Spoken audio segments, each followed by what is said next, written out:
After the death of Aegon the Conqueror in 37 AC, the Iron Throne was inherited by his eldest son Aenys, son of Rhaenys, a good-hearted man seen as weak by many, lacking both the cunning of his father and ferocity of his younger brother Maegor, son of Visenya. While young, Aenys was weak and sickly, causing some to suggest he was not a true-born son of Aegon, as Rhaenys was known to surround herself with handsome young men she may have taken to bed. Yet those rumors largely ended when his dragon Quicksilver hatched, and as the creature grew, so did the boy. Yet even so, Aenys was never a great warrior, and so gifted his father's Valyrian steel sword Blackfire to his brother Maegor, who also took Balerion the Blackdread as his own. Unfortunately, the reign of Aenys Targaryen proved short and disastrous, beginning with 4 rebellions that emerged within the first year of his rule. In the Riverlands, Red Harren, the supposed grandson of Harren the Black, captured Harrenhal and killed its lord, while in the Vale, Janos Arryn rebelled against and eventually killed his brother Ronald, taking power in the Eyrie. Trouble also came to the Iron Islands, where a man gained a following by claiming he was the priest king Lodos, who walked into the sea during the reign of Aegon I, and now returned from his meeting with the drowned god. In Dorne, a rebel called the Vulture King raised 30,000 warriors to attack the Targaryen kingdom in retaliation for the destruction caused in the First Dornish War. Though the noble lords of Dorne, like Prince Asteria Martell, claimed they were trying to stop the rebellion, many believed they were doing nothing, or else might even be supporting them. Meanwhile, in King's Landing, Aenys was utterly perplexed at what was happening, and sent letters to the rebels trying to discuss their grievances. But his uncertainty, indecision, and fear of violence only alienated him further from the nobility, who were then forced to deal with these rebellions on their own, with the crown playing a supporting role rather than leading the effort.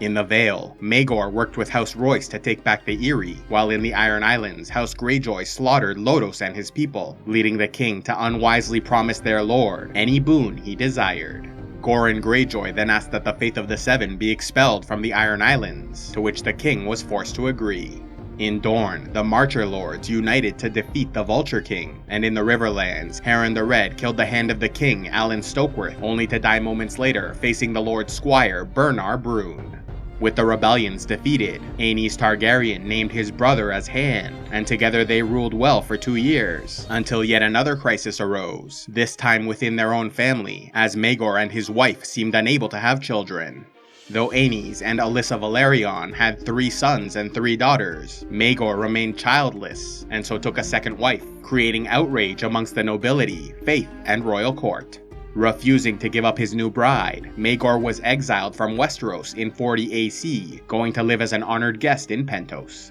The following year, an even greater outrage swept across the continent, when the king married his eldest son Aegon to his eldest daughter Rhaena, as was the custom among the families of Old Valyria. Yet while the High Septon and Faith of the Seven tolerated Aegon the Conqueror and his sister wives, they now demanded that House Targaryen abandon the practice of incest. Though normally indecisive, Aenys outright refused, and the marriage went on as planned. In response, the High Septon named him King Abomination, and led a rebellion against the crown known as the Faith Militant Uprising. Facing another rebellion, the king once again was unable to act forcefully or make a decision, and after a failed assassination attempt, Aenys retreated to Dragonstone, where his aunt Visenya advised him to respond with fire and blood, but still he refused. In 42 AC, after only 5 years of rule, Aenys grew ill and died at the age of 35, with some suggesting he was poisoned by Visenya, who afterwards flew to Pentos and brought back her son Maegor, crowning him the new king of Westeros, and challenging anyone to come dispute the claim. Though the crown should have passed to Aegon, the eldest son of Aenys, he and his sister wife were besieged by rebel forces, and so the only immediate challenge to Maegor's authority came from the Faith Militants in King's Landing, as Sir Daemon Morrigan, Grand Captain of the Warriors' Sons, challenged him to a trial by 7. Since Maegor had no warriors with him, he fought alongside 6 volunteers in a vicious battle that left everyone dead, save for the king, who was so badly injured he fell into a coma for several weeks until he awoke, determined as ever to destroy his enemies. Among the many deeds which earned him the name Maegor the Cruel, the king escalated the war with the Faith, burning the Sept of Remembrance in the capital and mercilessly raining dragonfire upon them at nearly every engagement. After personally supervising the construction of the Red Keep to build a number of hidden passageways within the walls and underground, he had the builders executed so they could never reveal what they knew. When his nephew Aegon took the dragon Quicksilver for his own, raised an army, and was crowned a rival king, they engaged in the battle beneath the God's Eye. However, Quicksilver was no match for Balerion the Black Dread, resulting in the death of Aegon and defeat of his army. Back in the capital, Maegor remained childless throughout his reign, leading him to take a total of 6 wives, including his niece Rhaena Targaryen, the widow of Aegon, who was forced to accept the marriage to protect her twin daughters, Arya and Rhaella.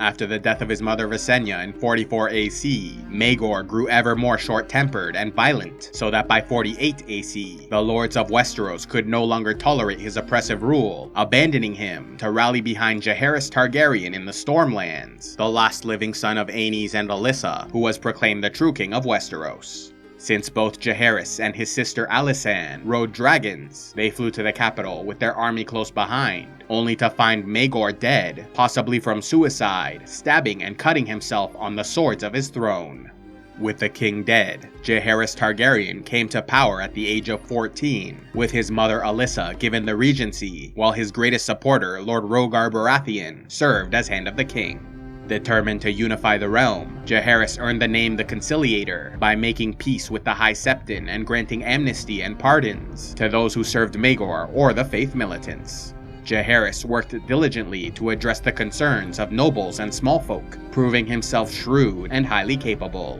During a tournament to celebrate the golden wedding of the king's mother Alyssa and Rhaegar Baratheon in 49 AC, it was decided that the victors would be granted a place in the Kingsguard of Jaehaerys I, making it one of the most competitive tourneys in their history. Though hundreds of knights fought in the war for the White Cloaks, only 5 champions were named, each of whom felt a special loyalty to the king, as they earned their position through merit rather than noble birth. After the wedding, the small council began to make marriage plans for both Jaehaerys and his sister Alysanne, fearing that if the decision was left to them, they would marry each other, thereby risking another religious rebellion, and so it was decided the princess would marry Sir Oren Baratheon, brother to the Hand of the King. However, when 13-year-old Alysanne learned of this betrothal, she immediately informed Jaehaerys, and so began one of the most famous love stories in Westerosi history. Refusing to even consider marrying anyone else, Jaehaerys and Alysanne left the Red Keep with their Kingsguard and went to Dragonstone, where they were wed in a secret ceremony. Furious to learn of their actions, Alyssa and Rhaegar gathered their warriors and sailed to Dragonstone to end the marriage before it could be consummated. However, Jaehaerys and Alysanne refused to comply, and when soldiers were sent to physically take them, the loyal Kingsguard stood in their way, forming a wall to protect their young king and queen, making it clear that if they tried to use force, Rhaegar Baratheon would be the first to die. Fearing the violence that might ensue, the king's mother convinced her husband to back down and return to King's Landing. Even so, Rhaegar would not accept the marriage, and made several attempts to undermine their relationship, even sending spies to try and seduce the king, but none of his plans succeeded, and soon even his wife turned against him, removing him as Hand. Meanwhile, on Dragonstone, the young king and queen spent every available moment together, charming everyone with the happiness of their relationship. And while Jaehaerys impressed many with his intelligence, work ethic, and hard-earned skill as a warrior, so too did Alysanne, who many claimed was just as sharp and talented as her husband, often sitting by his side in meetings and offering sage counsel. And so when Jaehaerys turned 16 and was given full control over the kingdom, he and his queen began a long and prosperous reign, considered by many to be the golden age of Targaryen rule. Love Game of Thrones? Then be sure to check out the new book, The Thrones Effect, written by a number of respected A Song of Ice and Fire YouTubers, including GOT Academy, Because Geek, Secrets of the Citadel, Grey Area, Ideas of Ice and Fire, History of Westeros, and Smokescreen, with Chapter 5, titled Eye of the Beholder, written by CivilizationEx, exploring the various ways the characters and story can be interpreted, as well as how the audience reacted to their decisions. If interested, click on the link in the description box below, where The Thrones Effect is available as a physical copy, ebook, and audiobook. A special thanks to all those who contribute to CivilizationEx, like Ty Gillian Fraser, The Spectral Knight, Ryanon, and Jampo the Mad. If you'd like to help CivilizationEx, click on the Patreon link, and please be sure to like, subscribe, and turn on notifications to see more.